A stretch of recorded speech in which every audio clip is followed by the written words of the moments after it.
અત્યારે વાવેતર ચાલુ છે અને જો ભાઈ આ ગૌમૂત્રનો ટોપ ભર્યો છે અને પપ્પા આપણે ગૌમૂત્રમાં પલાળીને વાવવાનું કારણ શું છે ખેડૂત ભાઈનો જણાવો. ગૌમૂત્રની અંદર પલાળીને વાવવાથી ફંગસ ઓછો આવે ને નારોટી જે છોડવો જાય ને એમાં 100% ફાયદો થાય છે.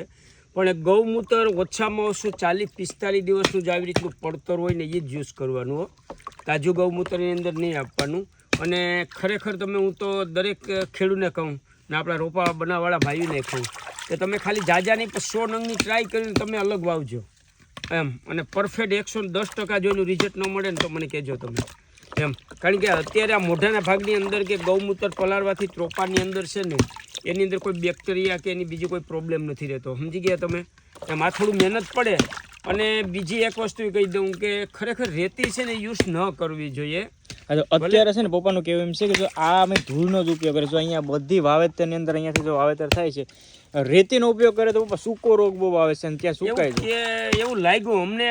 એક ટ્રેક્ટર યુઝ કર્યું હતું પણ એમાં મજા નથી આવી. સમજી ગયા તમે. આમાં મહેનત થાય, આમાં થોડીક જોવા માટી જાવ તમે માટી થોડીક મહેનત વાવવામાં છોડ કાઢવામાં થાય, પણ આપણે ખેડૂત ભાઈનું વિચારવાનું, બરાબર ને.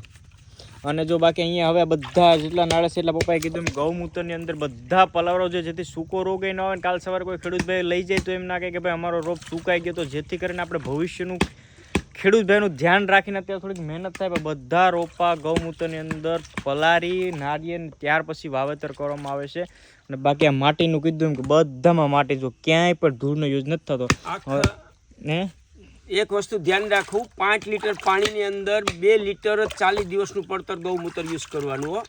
5 થી 7 લીટર જો આવી રીતનું પાણી નાખી દેવાનું. હા. અને એની અંદર છે ને 2 લીટર ગૌમૂત્ર એ તો આપણે નારળીમાં પણ આપી શકીએ ને પડતર. હા 100% એમ. તો ભાઈ આવી રીતના બધી પ્રક્રિયા હોય છે. હાલો વાવેતર કરી દે. બાકી તમારે કોઈને જો ખેડૂત ભાઈનો કંઈ વધારે પ્રશ્ન હોય તો ચોક્કસપણે કોન્ટેક્ટ નંબરમાં કોન્ટેક્ટ કરજો, અથવા તો કમેન્ટ અથવા તો મેસેજ કરજો. હું જવાબ ચોક્કસપણે આપી. બાકી ફોલો કરી લેજો જેથી કરીને નવું કંઈક જાણવા મળશે. બાકી જય જવાન ને જય કિસાન.